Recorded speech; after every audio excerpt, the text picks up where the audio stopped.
Hello, I'm Ron Levitt, audiologist for Corvallis Hearing Center and founder of the Oregon Association for Better Hearing, the U.S. largest consumer test group of hearing aid wearers. I'm here today with my colleague and longtime hearing aid wearer and product tester, Colette Vossler.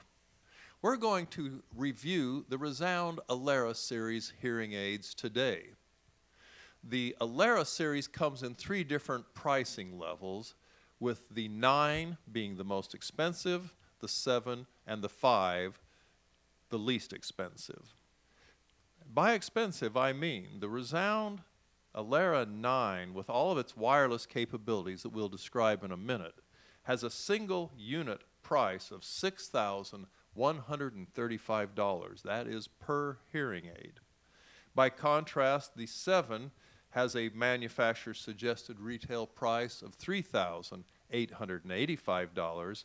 And finally, the least expensive Alera 5 has a manufacturer's suggested retail price of $2,685 per hearing aid. So these are expensive hearing aids, but they have characteristics we think are important to hearing aid wearers. All 3 levels of Alera have wireless capabilities.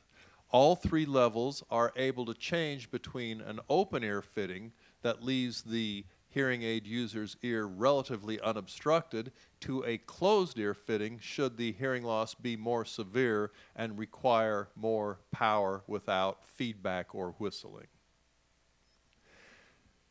The Alera series hearing aids are important to us because they've changed so much of what we know about hearing aids in the past years. For example, the Alera is an extraordinarily small hearing aid for its very large amount of power or volume. This has a variety of advantages that Colette can talk about as a longtime hearing aid wearer.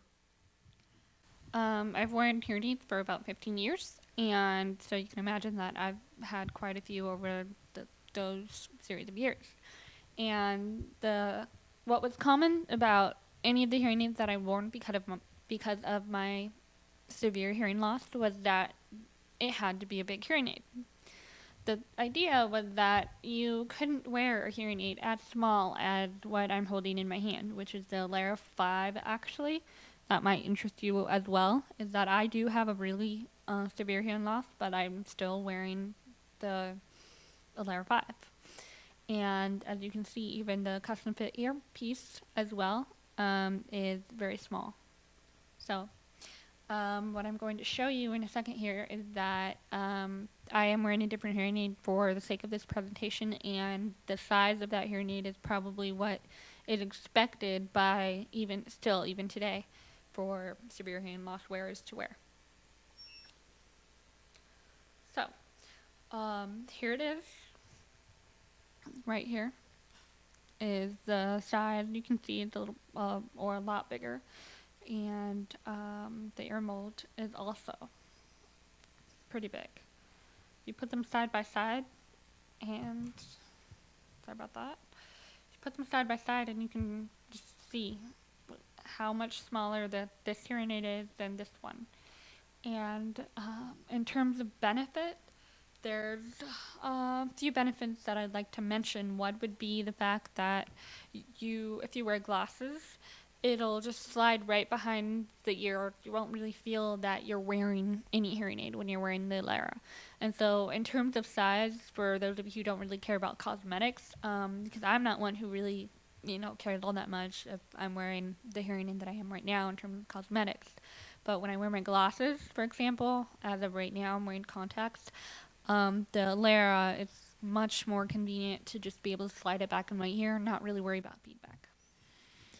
The next thing we like about the Alera series hearing aids, and another way it's changed the rules about hearing aids, is how the Alera series hearing aids interface with a variety of other audio sources wirelessly.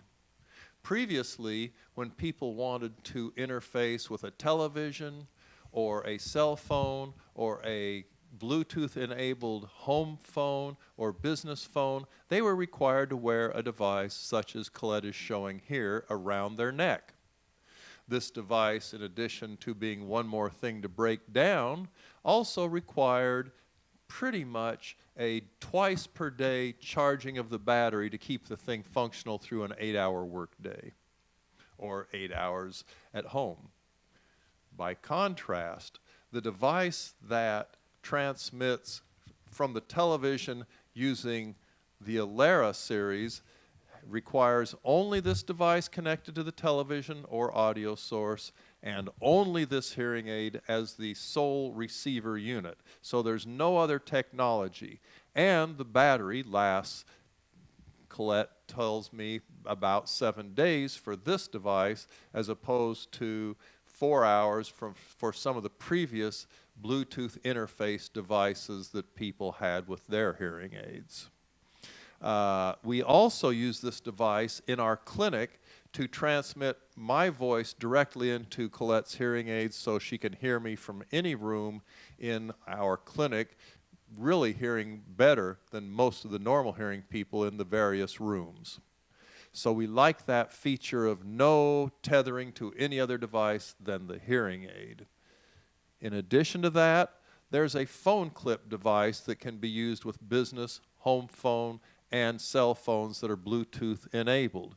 Colette, tell them a little bit about this. This device here, you can, what it does is you connect it to your jacket or your clothing, and you kind of keep it close to your mouth, that kind of thing. But the idea of this device is so that the other person on the other line can hear you.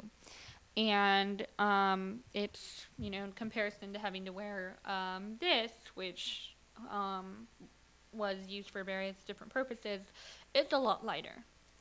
So there's no real worrying about, banging around your neck or getting uncomfortable. It's just clipped onto your jacket or piece of clothing, and like the hearing aid itself, you barely notice that it's there. One thing to add about that is the ability for the phone clip device or anything like that, or even the TV device that he explained just a bit before, is that the pairing, it will never lose the connection. So if I go out to the other room, or if I need to leave everything in my car, maybe if my phone clip is left in my car, grab my phone, and I go to my apartment, it won't ever lose the connection. And that's one thing that is also very beneficial. I've tried various different hearing aids from all manufacturers, and there's one in particular from one manufacturer that I've tried, and to be honest, I would never go with that. Not even if it was given to me for free. I probably wouldn't use the wireless connectivity because it was really inconvenient. I would be doing the same thing. I would be going to my apartment. I would leave the remote thing that it required. I'd leave that in my car, and then I'd have my phone with me. And by the time I wanted to make a phone call when they were both back together, I'd have to be fiddling with both of them just to try to get them to work. So that's one thing that I didn't really find convenient or even user-friendly, and I wouldn't really recommend that to anyone.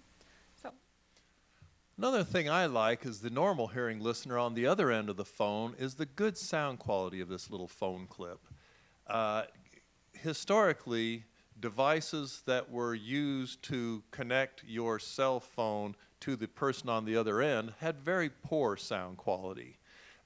They were very sensitive to clothing noise. It was necessary for the hearing aid wearer to almost hold perfectly still so that clothing noise didn't create a terrible racket on my end. In addition, if they called me from a noisy restaurant or if they called me from a car, the background noise was just intolerable. In this instance, the Alera phone clip is much better tolerant of clothing noise and background noise. And we like that feature a lot because it makes it a lot nicer for the person on the other end of the telephone. Finally, we like the moisture resistance capability of this hearing aid. And we've seen it in a variety of other manufacturers' offerings recently, but we like this trend. The Alera has really been put through its paces in terms of moisture resistance.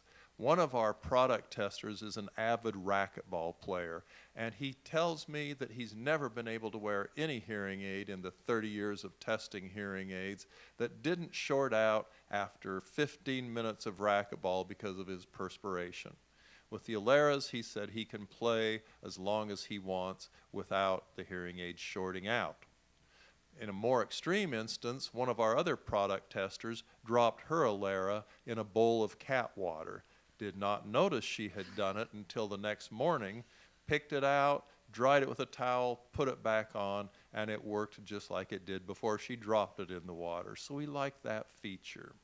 Colette here has also had problems with moisture with previous hearing aids. I've had problems with various different hearing aids that get moisture in the tubing and would need to be cleaned out every couple of days. And prior to that, to the Alera, I didn't really find that inconvenient because I didn't know anything else. And I didn't really care all that much.